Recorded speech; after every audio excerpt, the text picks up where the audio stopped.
근대에 만들어진 책 한 권을 꺼내 들었는데요. 이 책을 보면 퇴서 백선 목록, 그러니까 이제 퇴계 선생, 퇴자 하면 퇴계 선생을 뜻하는 그러한 걸로 보면 될 것 같습니다.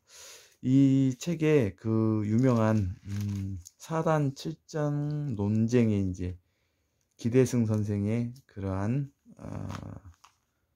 논쟁의 글도 올라와 있고, 권지 3의 이제 답, 기, 명언, 대승. 그러니까 이제 명언은 호이고 기대승 선생과의 이제 사단 칠정 논쟁에 대한 글도 실려 있는 아주 유명한 일화가 있는 책이네요.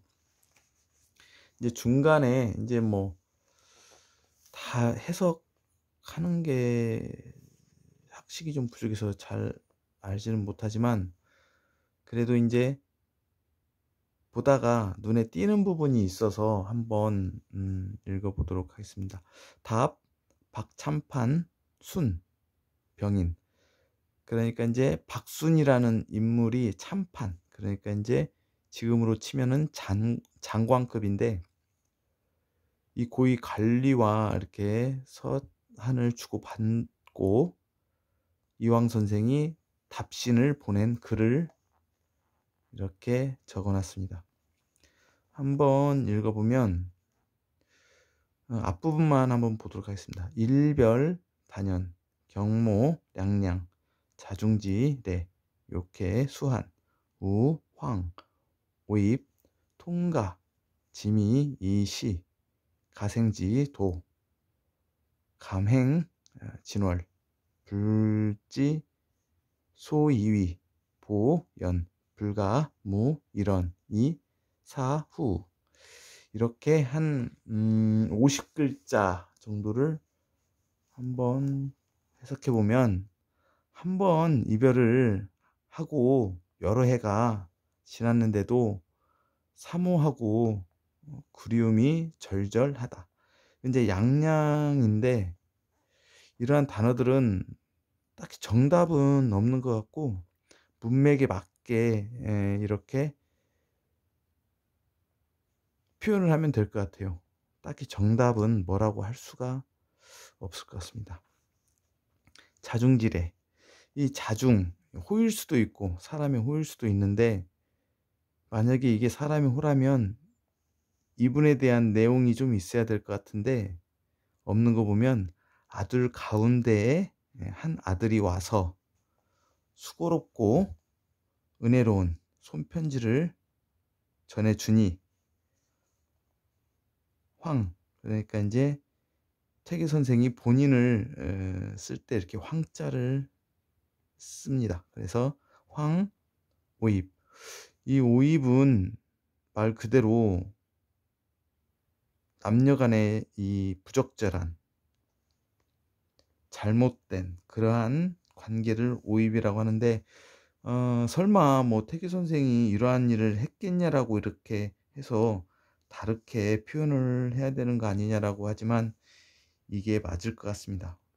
왜냐하면 퇴계 선생이 이제 군수직, 낙향을 해서 군수직을 할 때 두양이라는 기생하고의 사랑, 그러한 일화가 있었기 때문에 맞을 겁니다. 그래서 제가 오입질로 통증이 더해져서 보는데,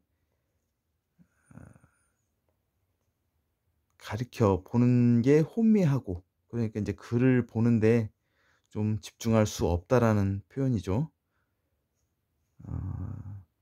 없고, 사랑하는, 살아가는 도, 그러니까 살아온 길이 행운이 많아서 감격스럽고, 진월, 이게 이제 좀 의역을 하면 분에 넘치게 이러한 행운이 있던 삶이었다. 그런데 이제 갚을 바를 알지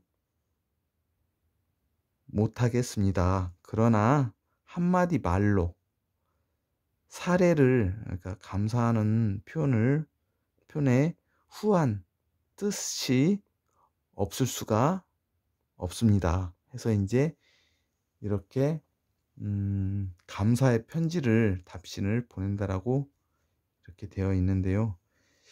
어 제가 인제 태계 선생의 번역 책도 있긴 한데 이러한 부분의 내용은 빠져 있거든요. 그래서 그러한 번역책들이 뭐 남들에게 성현이기 때문에 본받을 수 있는 부분들만 발췌해서 번역을 해서 책을 만들었고, 이렇게 인간적인 부분 아니면 좀 뒤로 숨기고 싶은 부분들은 좀 뺐던 것 같아요.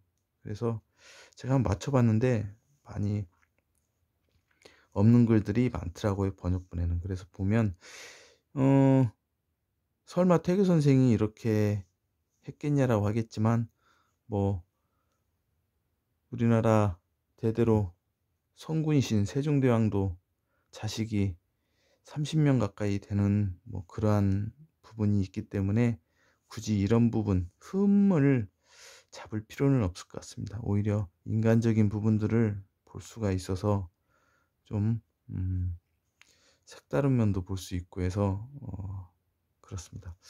너무나 성현들이 뭐 수도승이나 뭐 그렇게 바라볼 필요는 없고 한 인간으로 이렇게 볼 수 있는 그러한 사고를 갖고 보면 좋을 것 같습니다. 이렇게 이번 시간에는 태계 선생이 박찬판에게 보내는 답신에서 자신이 이렇게 이러한 생활로 병이 많이 들었다라는 표현을 볼 수가 있어서 좋은 시간이었던 것 같습니다.